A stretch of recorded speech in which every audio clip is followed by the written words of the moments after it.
ഒരു പ്രമുഖ മാധ്യമം ഇതിനെ റിപ്പോർട്ട് ചെയ്തേക്കുന്നത് ഇങ്ങനെയാണ്: ഇസ്ലാം കലാപം രൂക്ഷമായ മൂർഷിദാബാദിൽ നിന്നും വീടുകൾ ഉപേക്ഷിച്ച് പലായനം ചെയ്ത ആയിരക്കണക്കിന് ഹിന്ദു കുടുംബങ്ങൾ മൂർഷിദാബാദിൽ നിന്ന് അടുത്തുള്ള മാൽഡ ജില്ലയിലേക്ക് ബോട്ടുകൾ വഴി പലായനം ചെയ്യുകയാണ് ഇവരിപ്പോൾ. ബോംബാക്രമണവും തീവെപ്പും നടത്തുന്ന തീവ്രവാദികൾ ഹിന്ദു വീടുകൾ പ്രത്യേകമായി അടയാളപ്പെടുത്തിയിരിക്കുന്നു എന്ന് റിപ്പോർട്ടുണ്ട്. ഏത് വീടിന് ബോംബിടണം, ഏത് വീടിന് തീയിടണം എന്ന് കലാപകാരികൾ അറിയുവാൻ വേണ്ടി കറുത്ത മഷി വെച്ച് മാർക്ക് ചെയ്തിരിക്കുന്നതായി റിപ്പോർട്ട്.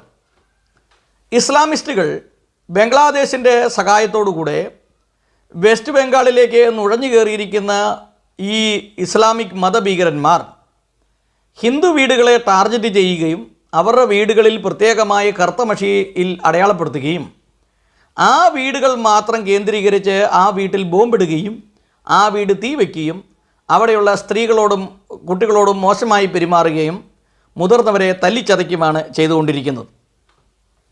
പ്രദേശത്തെ എല്ലാ ഹിന്ദു ഭവനങ്ങളും കറുത്ത മഷി പുരട്ടിയിട്ടുണ്ട്. കലാപത്തിൽ ആ വീടുകൾ മാത്രമാണ് ആക്രമിക്കപ്പെട്ടത്. ബോംബുകൾ എറിയുകയും വീടുകൾക്ക് തീയിടുകയും ചെയ്യുന്നു എന്ന് ദേശീയ മാധ്യമങ്ങൾ റിപ്പോർട്ട് ചെയ്യുന്നു. മൂർഷിദാബാദിലെ സുദി, സംസർഗഞ്ച് മേഖലകളിൽ ജുമുഅ നിസ്കാരത്തിന് ശേഷമാണ് മുസ്ലിം ആൾക്കൂട്ടം ആക്രമണം അയച്ചുവിട്ടത്. അപ്പോൾ ഈ ആക്രമണം മുഴുവൻ നടത്തുന്നത് മുസ്ലിം വിഭാഗത്തിൽപ്പെട്ട ആളുകളാണ്.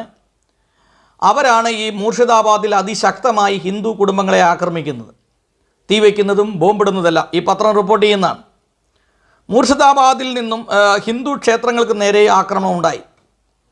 ആക്രമണികൾ പ്രാദേശിക മുസ്ലിങ്ങളാണെന്നും പുറത്തുനിന്നുള്ളവരുടെ സഹായങ്ങൾ അവർക്ക് ലഭിക്കുന്നുണ്ടെന്നും ചില ആളുകൾ വ്യക്തമാക്കുന്നു.